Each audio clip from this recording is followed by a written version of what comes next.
Have you ever been walking through a graveyard and wondered what stories it could be hiding? Which fascinating historical figures may be there? Some gravestones tell a whole story, writing out the story of a life lived. Others are part of a family plot, like this one behind me. And the individual gravestone may be very simple, such as the one for Katrina Buell.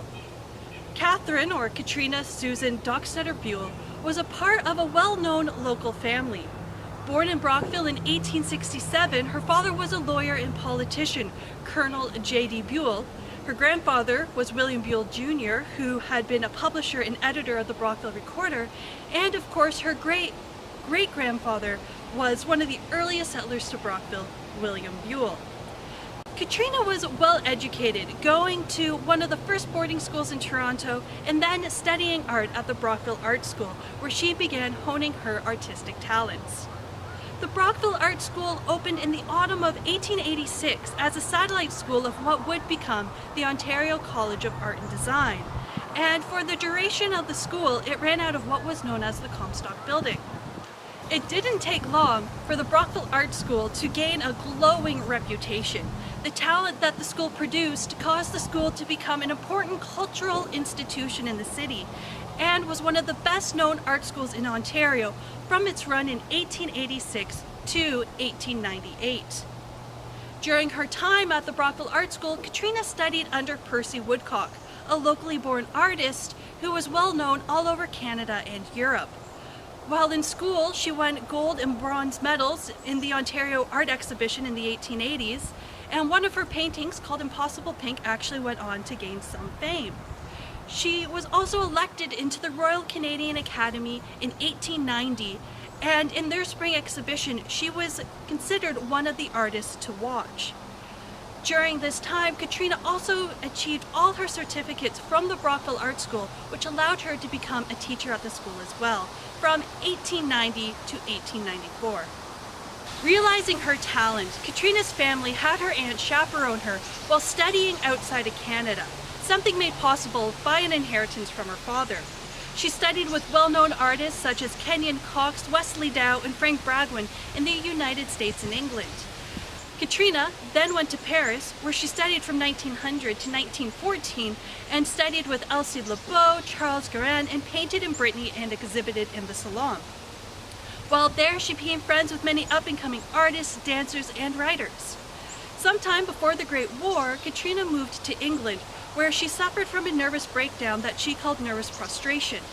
This led her to an artist colony in Newlyn, Cornwall from 1914 to 1918, where she began painting landscapes in bright colors that the Impressionist painters of the time were using. Katrina moved back to Canada in the 1920s and settled in Toronto. In the city, she became one of the leading figures of the Women's Art Association.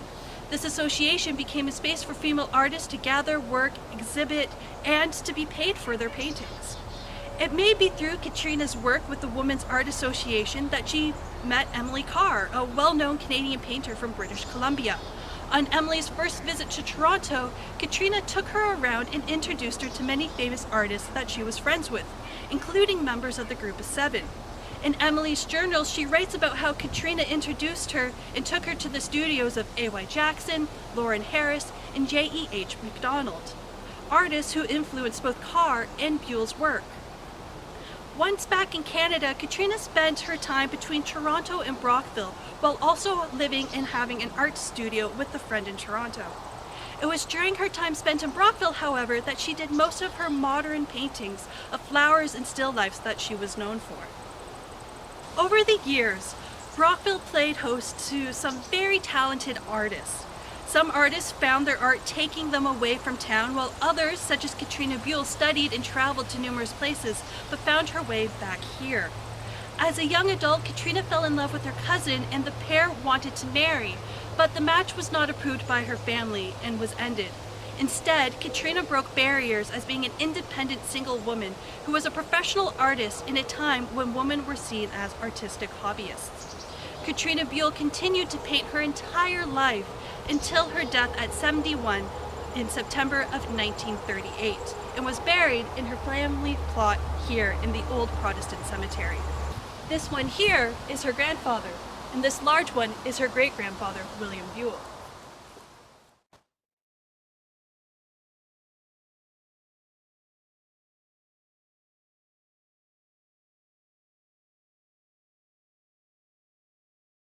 Katrina's place in the family plot is this one right here and is marked with the letters KSDB.